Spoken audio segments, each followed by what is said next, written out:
Hey, welcome to the Inner Circle podcast, where growth minded leaders come together to build better businesses and better lives.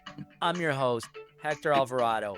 Here, we don't do theory, we share real lessons, real systems, and real strategies you can use right away. This is a community for people committed to growth, impact, and supporting each other on the journey. You're in the right room, my friends. Let's get started. Welcome, folks. Appreciate you all making the call today as we kick off another Inner Circle call. We're super excited to share with you today a very practical tool around people alignment and really analyzing, your people in your teams, in your organizations. And we call this tool the People Pulse. And what it really does is that it does a role fit check for your organization. So let's start with a hard truth, and that's that most businesses don't really have process problems. Like, they have problems, they have process problems, but that's not the bulk of them, right? And what we find is that these problems don't generate from strategy problems. They generally aren't even market problems, but the bulk, the day-to-day issues, and the constant problems that you are going to deal with are people problems. And those stem from their people in the wrong seat type problems. I'm sure you've heard the saying, right people, right seat, wrong people, wrong seat. And we're going to dive into this because not everybody is a bad person. Not everybody's a bad alignment. Not everybody's lazy. Not everybody's unmotivated. What we have found is that they're just misaligned roles. They're unclear expectations, and they're just unclear on accountability.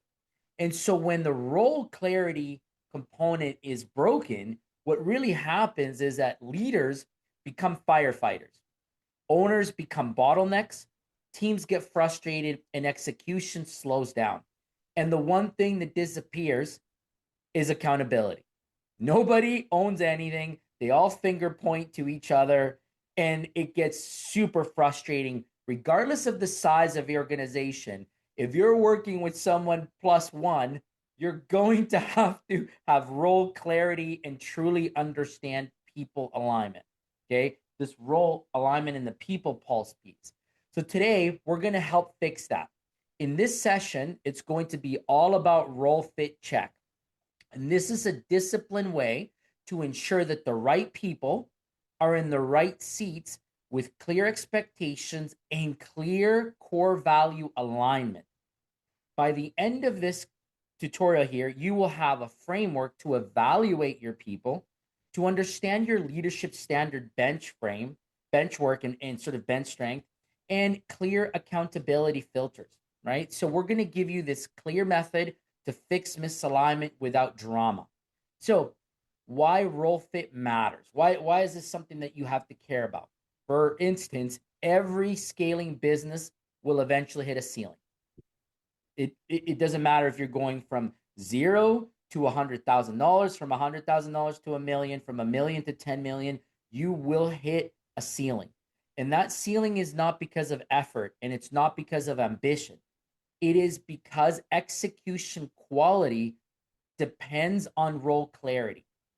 If people don't know what they own, what winning looks like, what decisions they control, and how they are measured, you get blame instead of ownership. You get meetings instead of decisions. You get activity or a lot of noise instead of results, right? And instead of execution.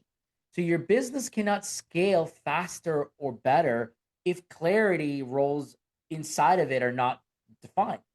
So today, the framework, we will evaluate a few things. First, role clarity, leadership standards and core values, and accountability ownership. In today's role clarity, we will ask the following questions. Does this person know exactly what they own? Can they explain their role without guessing it? Do they understand what success looks like? Are they a core value fit? And do they knock it out of the park? right? In this format, we're going to take the guessing out and we're going to provide clarity. We're going to have defined outcomes with a measurable expectations. And what's important is boundaries, right? So that is going to be something super important for us to understand is what are the thresholds? What are the benchmarks that we're willing to tolerate? Like we've always talked about, right? Remember, whatever you tolerate becomes the new benchmark. And so we're going to talk through that today. Now, what the role fit isn't, just so that everybody's clear, it's not a skill assessment. Okay. This isn't going to tell you if the person can do the welding job or the installation job or those type of things. That's not what this is. This is an assessment around behavior, discipline, core value alignment, and which ultimately leads to leadership maturity. Okay. We assess ownership, mindset, we assess decision making, we assess core value alignment, and again, and follow through and execution. Okay. We ask the questions: do they know it? Do they own it? And do they deliver? Right? Those are going to be the key questions we ask as we go through this. So, we want to understand if a person may be capable, but are they truly ready for leadership in your teams, right? This is something super important because that is how we define their accountability ownership. And so you might be thinking, all right, well, what does ownership mean? Are they taking the business? Are they going to be shareholders? No, that's not what we're talking about here. We're talking about, do they explain results? Meaning, do they understand their expectations? Do they own their outcomes? Do they have to be told to do something, or are they actively achieving on their own? They don't need to defend performance because it is generally done as expected, and they're constantly improving. So here's a test question for you to ask your leadership folks or anybody within your team that you want to sort of put through this test. If a KPI fails, do they feel responsible? If accountability is unclear, the execution behind that KPI will collapse. All right. So I think that's an important question that we want to ask ourselves first off. Now, we're going to get into some of the role fit zones. And I want to teach these zones because they're broken down into 3 categories. Zone 1 is going to be the right person, right seat. You're going to know that this person you want to keep, you want to develop, you absolutely want to empower, and you want to expand responsibility. That's zone 1. If you have the majority of your team in zone 1, you're doing fantastic. But chances are they're not all going to be there, and that's okay. Not every business has that, and it's constantly shifting. Most people will, you'll see as you start to do this exercise, you're going to have right person, wrong seat. Skills mismatch, pace maybe mismatches, and scope may mismatch. So in this scenario, you will need to reassign or redesign the role if it's the role that's unclear. But in some cases, what happens here, and please do not make the mistake, as we will teach you more on the tutorial that'll be uploaded into the community, but do not make the mistake of making the person fit the role, fit that designed role. You make the design role, right? That's what you want first, and then you go find the person. Do not make the role for the person. You find the person who has the skills, who matches what you're looking for, who has the knowledge, and they go into that role. You don't do it backwards. You don't do it the other way. I've seen it so many times where businesses have kept people around because they're great. They've been here for a long time. And so we're going to create a role for them. We know that they're weak at this, but so we won't let them do that. We're going to let somebody else handle that task, but we're going to keep them under this heading. Don't make that mistake. That is wrong person, wrong seat, right? Or right person, wrong seat. It creates that challenge for your organization and your folks. The third zone is clearly wrong person, wrong seat. They don't have the right value match. They don't understand accountability. Their behavior certainly is a mismatch. And this one will require a hard decision from you, the owner, you, the business unit leader. Because the worst mistake leaders make is they keep people in zones 2 and zone 3 for too long, purely out of guilt. Right now, just show of hands, because I know some of you are driving, but who's done that? And I think, like, I know I've been guilty of it. I've certainly have, early in my career. And I can tell you an example of a company where I worked with, where a long tenured operations leader was struggling. Revenue was strong. The leader was a loyal guy, like super nice guy. I couldn't have met a nicer guy. Like, people liked him, but man, the execution was horrible. The deadlines were constantly missed. The standards were inconsistent.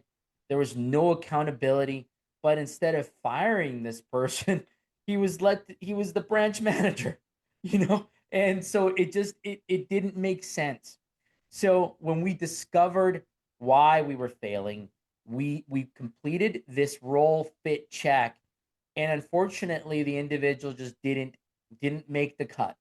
But it was the healthiest thing for the organization, for the business, and ultimately for him.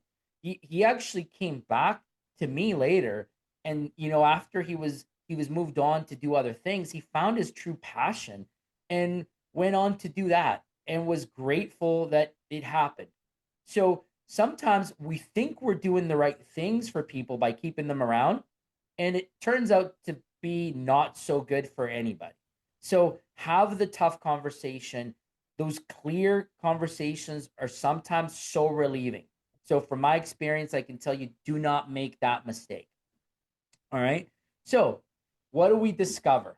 We moved on from the role alignment. We see that the performance improved after we let him go. The morale improved in the business almost instantly, because it was like all this weight was released from the business because people felt restricted. Now they rose up. The accountability improved, and the business overall was ready to scale. So the lesson here is, don't judge people, judge fit. Okay, that's something that's super important, is do not get caught up on this as a nice guy. So we're going to teach you today, how do we do this? And I'm going to just step over to my other camera. So give me a minute here as I switch over. If you guys can see me over here. Can you see me here? Yep, perfect. Look good. Yep. Awesome. So we have a little board here for everybody. And this is it any way possible you can move the board a little closer? Let me try.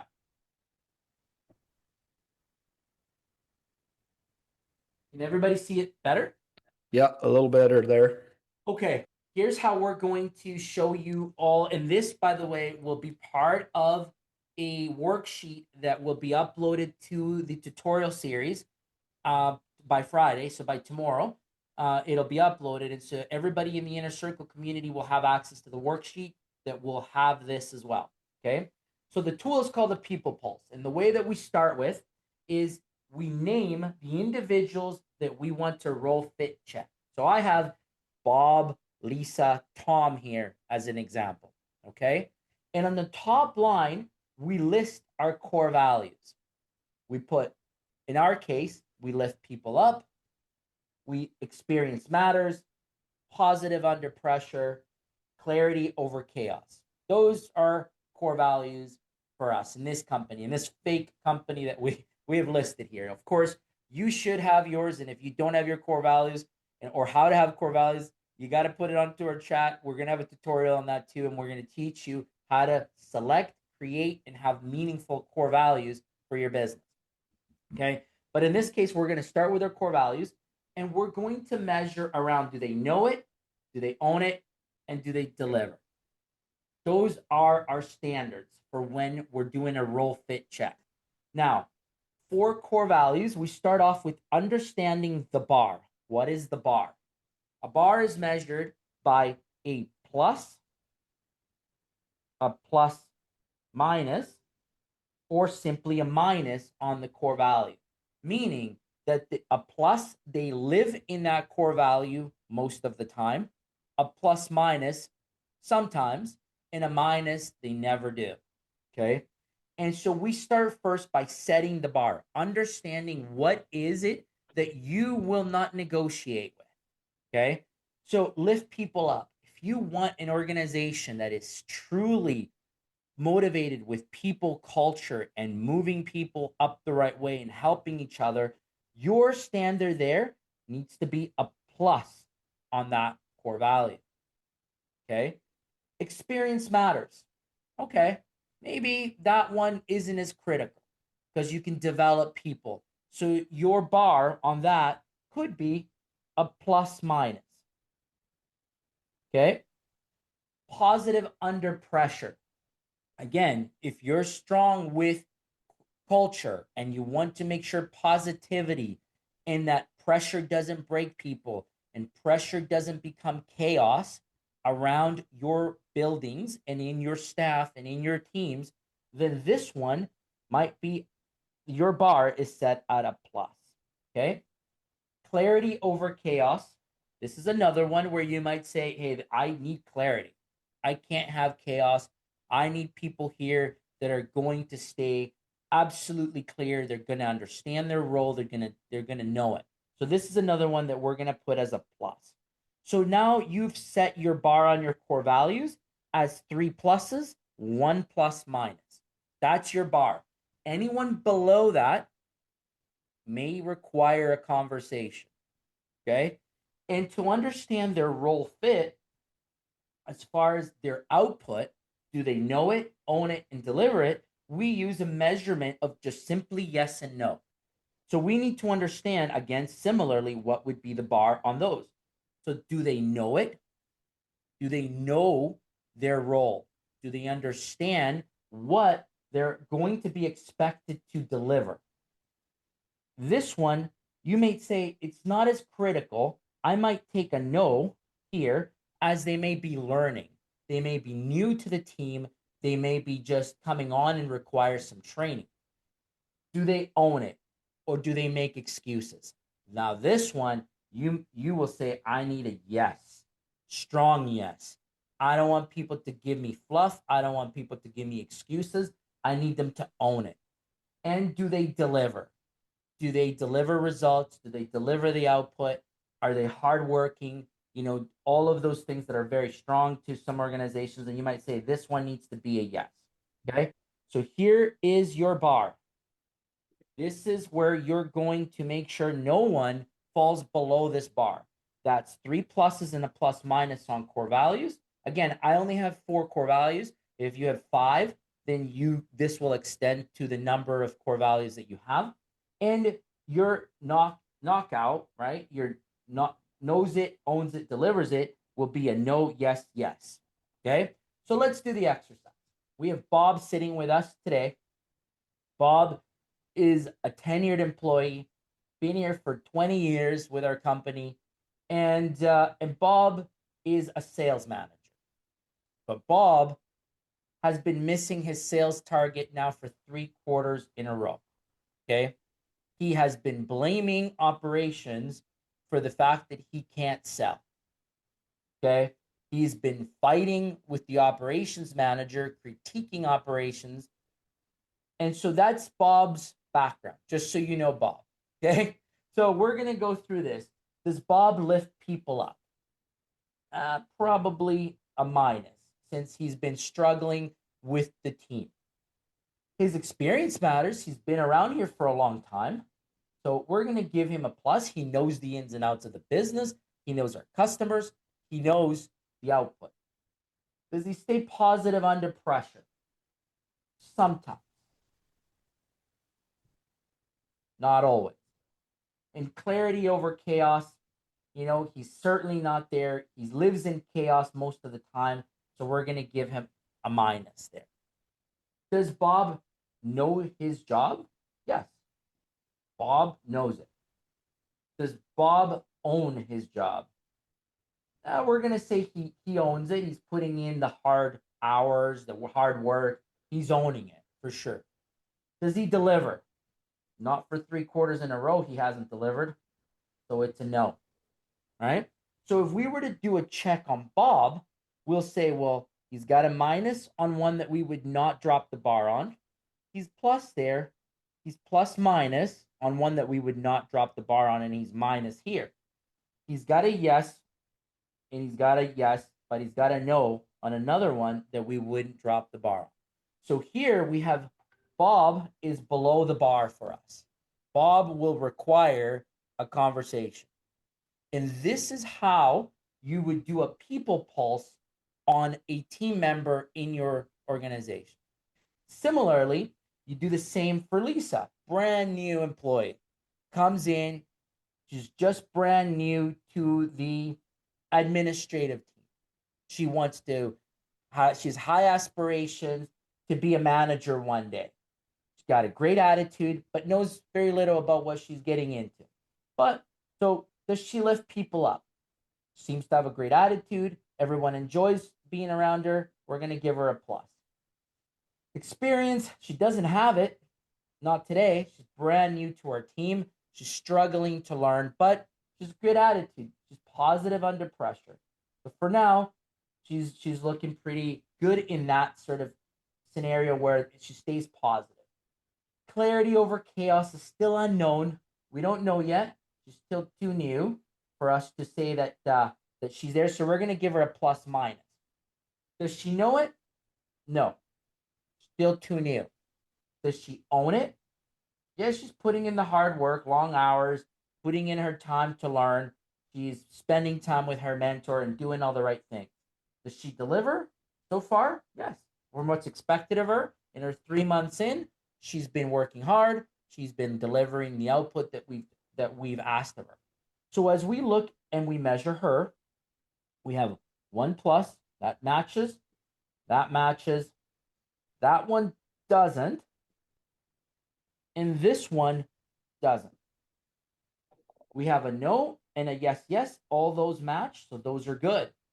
This is someone that we might go back to Lisa and not have as tough a conversation as we would with Bob, but we may just need to reset and align on goals and make sure that her experience in her learning curve gets to our expectations. We challenge on the learning expectations here and the output that will be required once she gets there. And that will tie back into clarity over chaos. So you see how you leverage the score to the core value to be able to have these conversations with your team. Okay. So this is the format and this is the tool that we use at OBS. Willie and I have been using this for many, many years. We can tell you this framework works because it takes the feelings out. This is purely what you see with people in their output. You understand through data because you have a scorecard in your business that we've taught you to implement, right? You understand your core values, and through the scorecards, outputs, you're going to know if they're doing these things. And here's where they have the cultural and core value alignment fit for your company. So this tool covers all those aspects of it. Okay. So I'm just going to come back over to this other camera for us. Make sure everybody can see me here. Okay, perfect. So as we talked, this is where most leaders avoid action. Once they get this, once they have it, they just don't do anything with it. They do this stuff and they'll sit there and they'll ponder and they'll say, yeah, we're going to have a quarterly review. They sit with the person and they ask them, how are things going? How are you feeling? And they avoid having those conversations.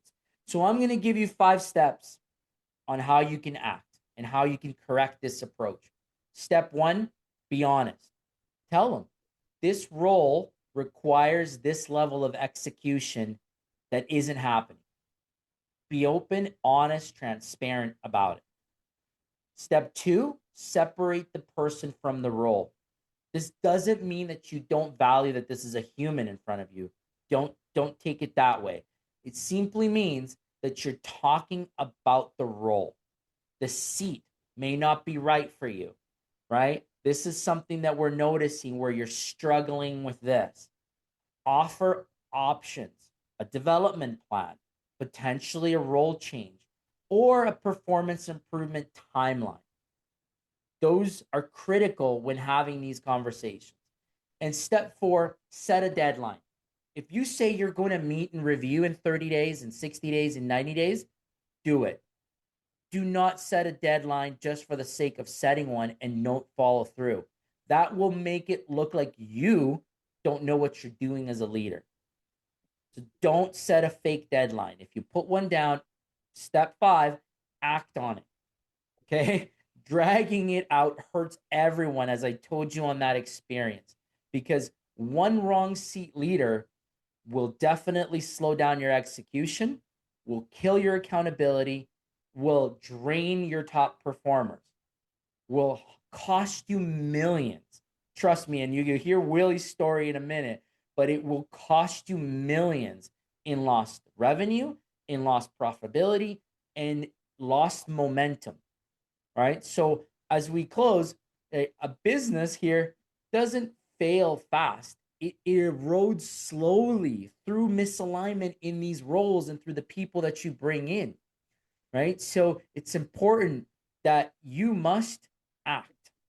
And while doing so, that you ask the following questions this week. Ask yourself and write these down. Are the roles clear for my people? Do they know their roles? Is the leadership standard in my organization strong? Do I have clear core values? Okay, ask those three questions. Don't wait for the performance in your team to collapse. Fix your alignment before your growth exposes the weaknesses. And remember, you don't scale with hope, you scale with clarity. You don't grow with motivation, you grow with standards, and you don't win with excuses. You win with ownership. Right? So that's what we have today. We're excited to hear your questions and your thoughts around this, but I'll go to you first, Willie. Maybe share your experience with the tool and how you've used it and you've applied it to the businesses that you've owned and worked with. For sure. Thanks for that, Hector. And I don't know if you can pull your board over any closer that we could still see it, or if not, that's Yeah, fine. I can actually go back to this camera for everybody here. Okay, I was just gonna point out, I used to run the business or tried to run a business just on the last three things. Basically, getting people in with experience that knew it and that could own the role. And Hector, I was going to ask you and deliver it. And I feel like most business owners are just focused on that. And if Yeah. we do that, the mistake or the what happens is if you're not taking the other things serious based on the core values, you create a very toxic culture. And Yeah. so Hector, can you explain how how important is the core value piece to this? Yeah, absolutely. Like the core value, if you were to put it simply on a rule basis, this is 80%. Sorry, I'm a little crooked here, guys, but like this is like 80% of your business. And this is really like 20% of your business. And You have that's to focus that on this. And that's exactly what I was going to point out. Most business owners and businesses that I come in to help, like they're always talking about, man, I got a person working so hard, he knows the role, everything else, but then we do the core value check and they're so out of alignment. They're doing more damage to the team than bringing good to the company, but then the business owner a lot of times thinks, but how can I do this without this person in my team because he has all this knowledge in his head. But in the long run, it's going to come apart. And that's where I teach where you have to start taking the core value piece more important is more important than this the know it, own it, and deliver it actually. So and that was my problem. When I look back in my trucking business and we got to 70 employees plus, I was still just running the business on, I was trying to hire the best person that knew how to do the job, but I was never worried or looking at was he actually aligned with the culture that I wanted to build in the business. And that really came apart in 2018 in our business, where it literally felt like it would take our business down because of just the broken culture that we had in our business. And then when I learned how we needed to really look at and rate where our people were sitting on this kind of chart that Hector was just showing, that was such an eye-opening thing. And I know when we did the exercise, we found out that we had over 20 people on our team that were not a fit. And we had to make some hard decisions and some very uncomfortable conversations and changes. And I'm always looking back. It was though the best thing that we ever did because that really turned our business around. Yeah, and like you touched on the discovery that you made, Willie, on like the fact that the culture piece was so critical to a successful business. And how many entrepreneurs do you think today put a lot of effort on culture Oh, it's 2%, I think, or less. or It's less? Yeah. yeah, like that's not on their mind at all. And I used to not understand it until people showed me this, what you're going over, to realize how important it actually is. It's so critical, right? Like can you imagine getting a bunch of people just for for the army, Mm, and you ask them to go to battle, and they're not a culture aligned. There's no yeah, way they're going to deliver the mission. They have to be inspired and aligned through core value alignment. They have to be. And so when you think of your business requires that work connection, that culture to be aligned, because you're going to put them through some really crappy days. And you're going to have a lot of good wins, but more likely you're going to have more crappy days. And that's just the reality of it. That's how business is. It's a roller coaster ride. And so if your people are not aligned with that core value and the culture, they're going to break. And what tends to happen is that break becomes toxic and it becomes disruptive, and you lose good people. And those good, you may not lose them to where they leave, they just stop caring, and they're just yeah. not delivering anymore. And so that's the first pain that you're going to see, is the output will drop. And you touched on something there that stood out to me where you said that will drop, but if you do this, what my experience was, all of a sudden you had team. We went through this whole exercise in our company. One thing I would point out also is when you do sit down with each employee and do this exercise and point out where we need to see some improvement, it doesn't always say you got the wrong person on the team right away. You have to see if they're willing to change first before you just think you got the wrong person here. Do the exercise with them and see if they're willing to come up to the standards that you want them to be, right? Yeah, And yeah. but when we did that in our company, across the board, we had people that were really raising above the bar, even above the standards. When they saw that everyone was getting aligned, they were now motivated to do even better, and it just lifted the bar for everyone. Exactly. And that's why setting the bar is so important. If I go back to this view, like setting this bar, understanding what you will not let drop below this. It's so important.